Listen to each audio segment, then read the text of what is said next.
We're covering attacks in the Middle East. It is now just after 3 a.m. in Iran. President Trump says their supreme leader, Khamenei, killed in those airstrikes earlier today. Iranian officials have not confirmed that claim. The region is bracing for what could be an escalating regional conflict, or, as the senator who joined us moments ago said, call it that, call it a war if you want.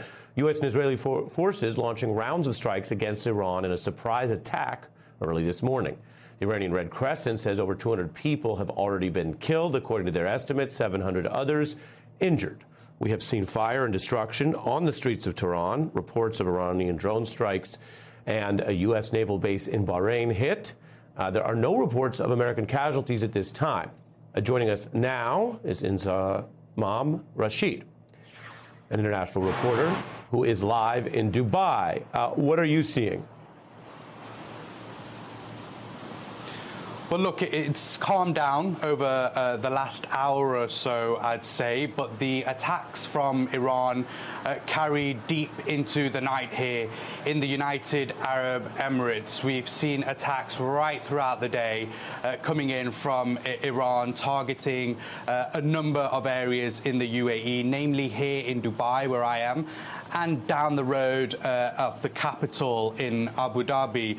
Initially, we saw Iranian attacks coming into Abu Dhabi, where the UAE defense missile systems were intercepting a lot of those incoming missile fires by Iran. But as a result of the interception, a lot of debris was falling down onto the ground, and in Abu Dhabi actually caused the casualty of a South Asian man. A lot of the debris causing explosions on the ground as well, which was a huge concern for the UAE authorities. Then moving over here to Dubai, it was something that we weren't actually expecting. Targets of US bases here in Dubai. There are two small bases in Dubai, and of course just over my shoulder here is actually the Jebel Ali port, where a number of US Navy vessels are based, and that has been the latest target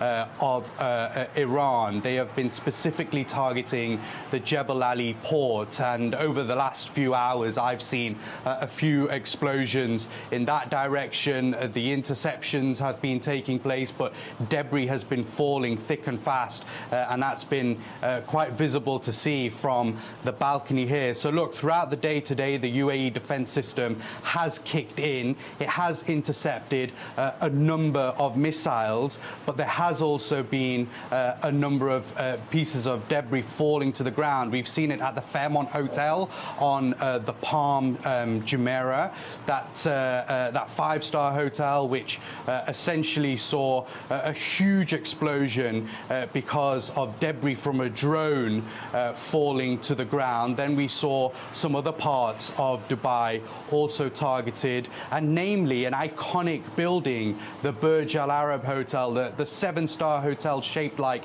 a sail, some debris falling near to that and causing explosion right on the side of the building. So the UAE very tense tonight, as it has been all day, and no doubt will continue tomorrow.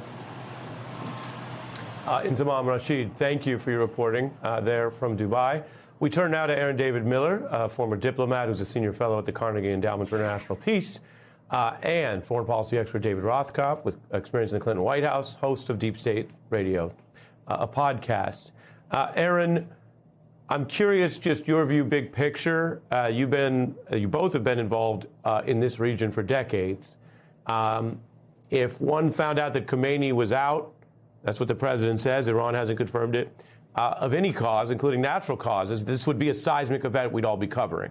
Here, though, it comes at the hands of a U.S.-Israeli operation, which significantly complicates it.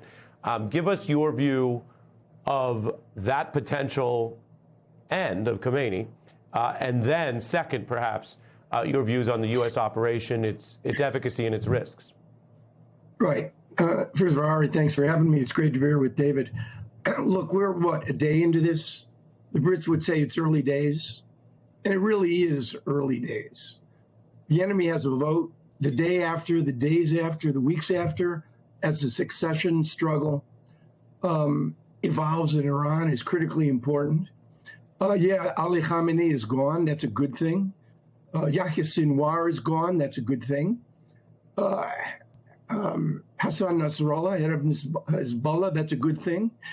But removing these individuals still leaves the structures, the ideologies that created them. This was a war of choice, a war of discretion. There was no imminent reason to do this.